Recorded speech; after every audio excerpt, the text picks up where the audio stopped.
Hello there, everyone. I'm Gaylen Morse, and welcome to Journey to Recovery. It's great having you along today. Our podcast today is Overcoming Depression, Part 2.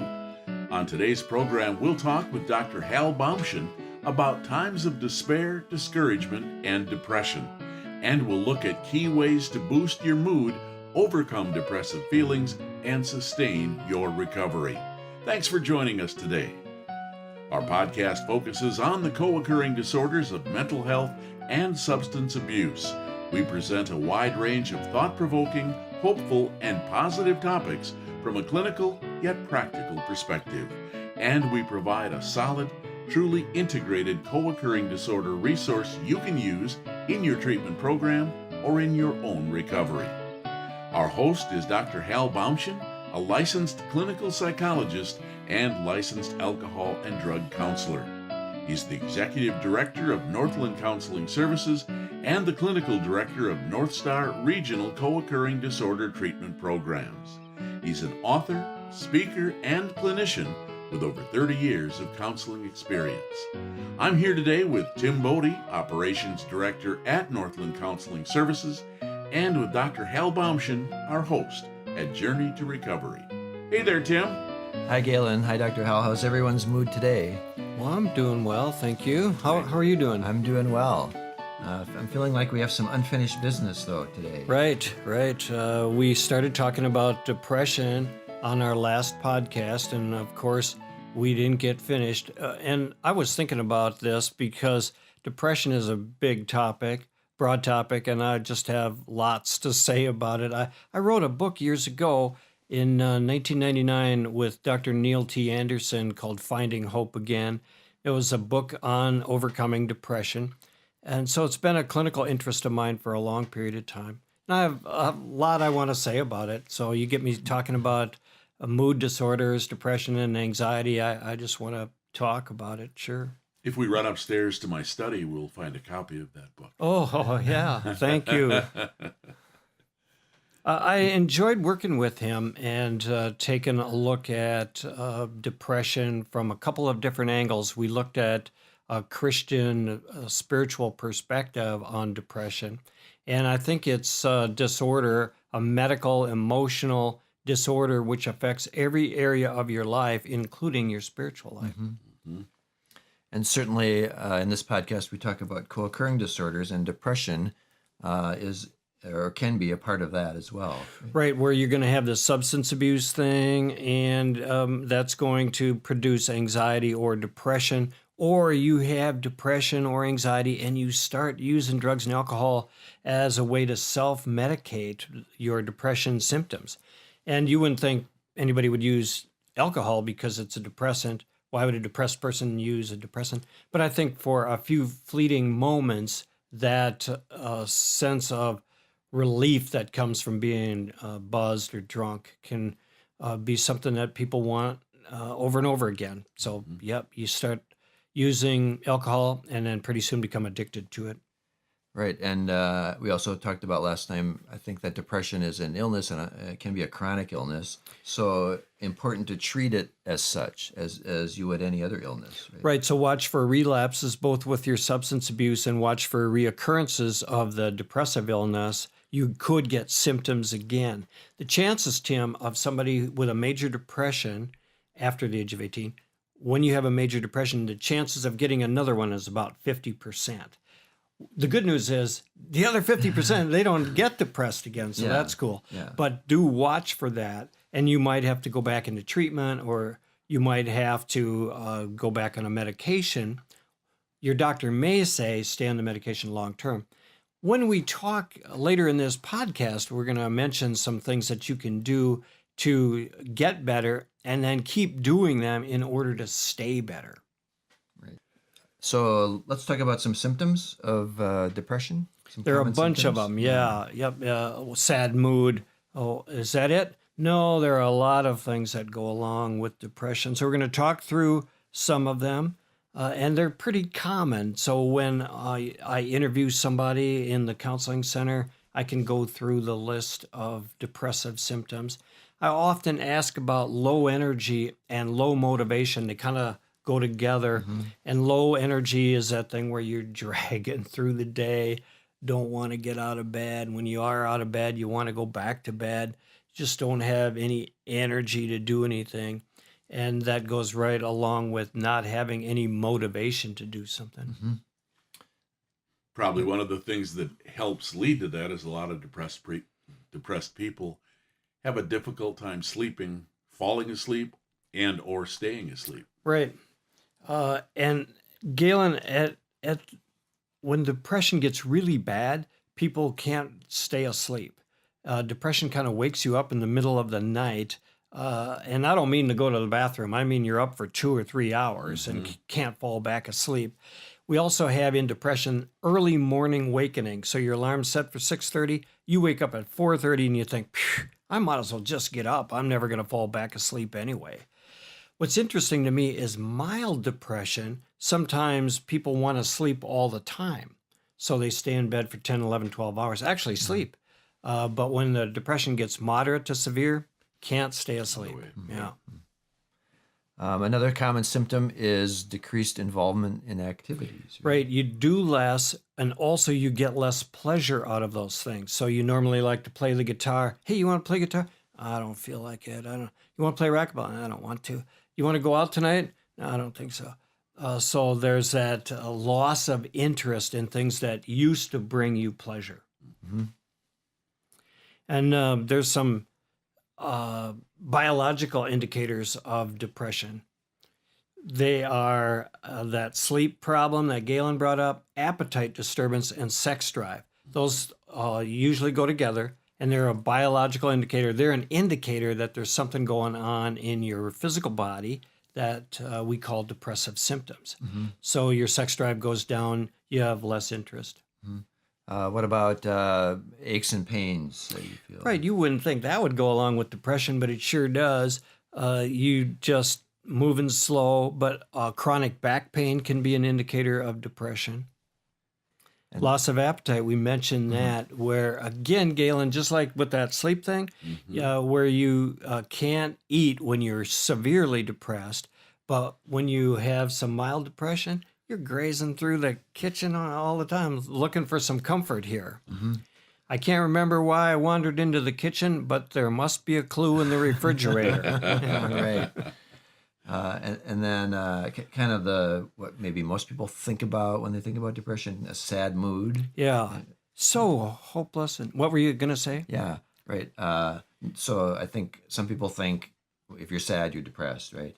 That's not the case necessarily, but it certainly is one of those symptoms of depression. Especially if it sustains itself over a long period of time. Like you've been sad since I met you 12 years ago. Yeah, there's somebody with some chronic depression. Yeah. And have you met some people who are just a little more pessimistic and down by their nature?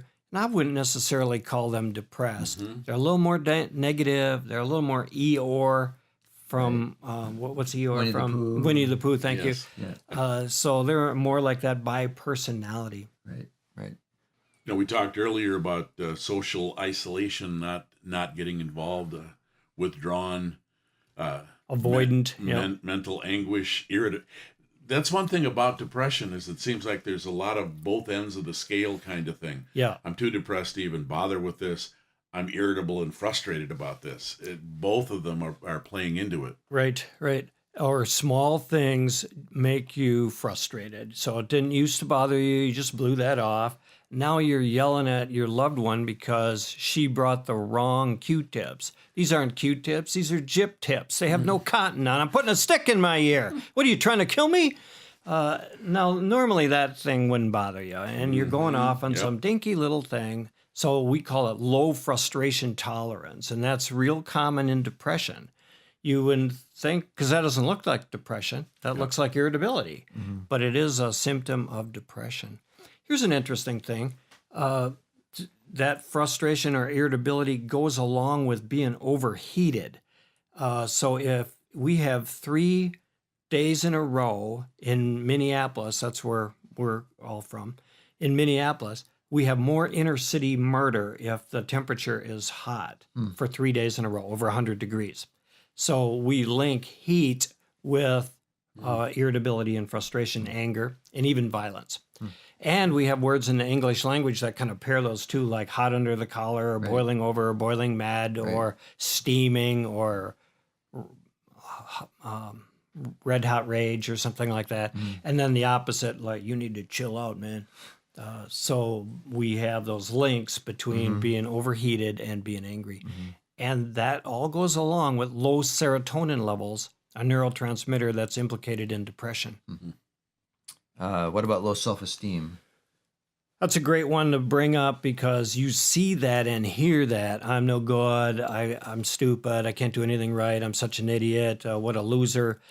And when we talk through this list, like we're doing now, you could see a lot of these in grief. But what you wouldn't see in grief that you do see in depression is this low self-esteem. So depressed people have low self-esteem. Grieving people can't sleep, can't eat, sex drive falls off. They might be irritable and frustrated, sad mood, but they don't hate themselves. Where in depression, you would see that low self-esteem, self-deprecating thoughts where you put yourself down. That makes me also think about that feeling of despair, hopelessness that people in depression feel. Yep, helplessness and hopelessness. Let me just talk about that for a second, Tim. So hopelessness is that feeling that we're talking about.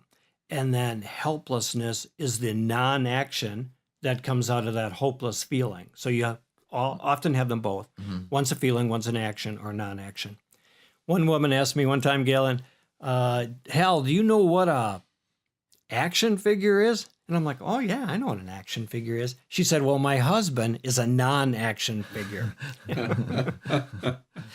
So, yeah, I think she's talking about helplessness and hopelessness a little bit. Yeah. And there he is on the couch again, being a non-action figure. But there might be some depression lurking there, too, not just laziness. Yeah, right. And then, of course, at some point, there could be suicidal ideation. Yeah, all those things that we were just talking about, all those symptoms, you pile those up. You start feeling hopeless, like you mentioned, helpless, like I was talking about. You just have the whole bunch of them piled up, and you start feeling this level of despair, like, what good am I? What good is this? And then if you have a treatment for depression that didn't work right away, boy, I think it's really tough for people. We don't want you to do that. We want you to get help, but we're just saying that's what starts creeping into your thought. Understanding depression is a disturbance in one's mood, and it's characterized by that persistent sadness, heaviness, darkness, and feelings of emptiness, which can produce that suicidal ideation. Yeah. This emotional state of depression is often accompanied by thoughts of hopelessness and helplessness, and sometimes suicide. And depression is related to our physical health and what we believe about ourselves. So I've got talents, gifts, skills, abilities, people like me, and I'm making some progress here in life, versus the upside down of that. I can't do anything right. I'm so stupid. Nobody loves me. God can't use me. Things don't go my way, and things are getting worse. Yeah. And as we've talked about, depression is very common among those who have substance use disorders. Right, I get to talking about depression, blah, blah, blah, and I forget that we're talking about co-occurring disorders, so thanks for bringing that up to me. But we want to make sure that you're getting treatment for both of those. Right. So let's talk about what we can do, what our listeners can do to improve their mood and overcome depression.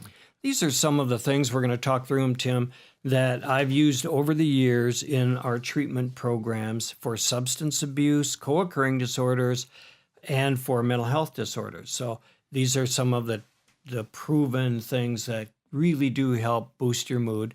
One of the things is get good medical help, and we are going to talk about that, but there's some other things you can do as well. Yeah, Take us through that. Yep. Yeah. So the first one we're going to talk about is to take time for yourself. Take some time for yourself every day. I don't know if I think you might get like this where you're so busy helping other people that you forget to play the guitar, or you don't have time that gets squeezed out or something. Yeah, all the time, actually. Yeah. So thanks for bringing up that sore spot. And could you give me a paper cut and pass me the lemon juice, please? Yeah, but it is important to try to do what you know to do. And sometimes taking time for yourself becomes therapeutic. Like for somebody who's anxious and they're afraid to go to the store, then going to get Q-tips at Target suddenly is therapeutic for them. For the depressed person, you're not taking any time for yourself, just taking a few minutes to rejoice in your own life or to celebrate some things or to relax and have some peace. Boy, that's therapeutic for you. But also probably hard for the depressed person to do, right? All these things. Well, one of the symptoms of depression that comes up here is guilt, remorse, and regret. So I should be doing something else. I should be taking care of somebody. So I don't take time for myself because I feel guilty when I do. The second one we're going to talk about, pay attention to your thought life. Depressed people are filled with pessimistic and negative thinking, and we want to get in control of that. We want to think positive thoughts. And I always think that the mother of all negative thoughts is positive thinking won't work for me. Yes. And you've heard me say this, I was going to buy a book on positive thinking, and then I said to myself, what good would that do? So that's the thing that goes along with depression is that constant negative thinking. In an earlier program on a different topic, we talked about lighting the fuse. You may be miles from where the bomb is, but once you light the fuse, your time gets shorter and shorter. And in your thought life, that's incredibly important, I think, that you stop when you light the fuse, start thinking those negative thoughts, catch them early. You won't get to that point where you're totally wiped out. So I think what you're saying is at first, those first few negative thoughts, they don't seem to have any kind of explosive damage to them. Yes. But it is coming.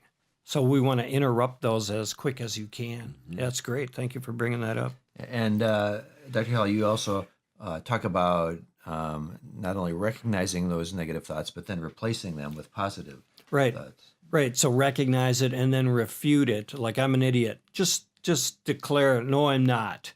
So refute that and then replace it. I'm making progress. I'm a love-chosen child of the King. I've got a few things going here. So replace it with something positive. Then rehearse that. So find a way to rehearse it. Right. The next one, know your support system. Right. Oh, get a good one. Use it, like Gaylen brought up earlier. So, hey, the very thing I need to do, I'm not doing anymore, which was to get out with my friends or go to the AA meeting or get into the treatment group. We have a nice treatment group, meets 5 days a week. Sometimes people don't come to it because they're depressed. I'm like, it's the very place you need to be. Please come, yeah. So get a good, solid support system. And since we're talking about co-occurring disorders, then like you said, get a good support group. So don't go back with your friends who are drinking all the time. Don't go to the bar with your friends. Yep. Find people who support you in your recovery. Who do you need to be around and who do you not need to be around? Who's destructive for you and is going to damage your recovery? Yeah. The next one we'll talk about is watch your stress level. Right. I just can't say enough about watching your stress level. One of the depression researchers, Martin Seligman, he looked at how much more depression we have in this generation than we did 40 years ago. And he said, I don't think it's genetic changes in the human race that have caused 10 times the amount of depression, not 10% more, 10 times the amount of depression that we have now than we did 40 years ago. He said, I think what's caused it is problems in living. It is the stress that we live under, the traffic, the weather, the immediacy, where you got to get on your phone and somebody wants you right now. And I texted Gaylen last night, and he thought I texted him this morning. So how come you didn't get back to me last night, Gaylen? Because someone else had just called me, and I didn't want any more calls, so I turned off the volume on my phone. So we want immediate responses, and that way of living life causes stress for us. And increased stress causes depression. So we got to watch that stress level. Yep, yes. And everyone has a different stress tolerance. You've talked about the comparison to a compressor that has a run cycle, and so you don't want to overload it. And everybody has a different level where they get overloaded. So it's important to know. It's got a run-rest cycle, doesn't it? Yes, run-rest cycle, Yeah, correct. yeah. And I've got a water pump in my in-floor heating system. That motor's designed to run all the time. You don't have to give that thing a rest. But you and I, we got a rest. We got a run-rest cycle. So make sure you can de-stress and calm yourself down. And again, Gaylen, I've gone on kind of long here. So I think what we're going to do is wrap it up, and then we'll come back to a few more of these on our next podcast. Well, thanks everybody for listening to today's podcast. Today we were talking about overcoming depression, and we certainly hope you found it helpful.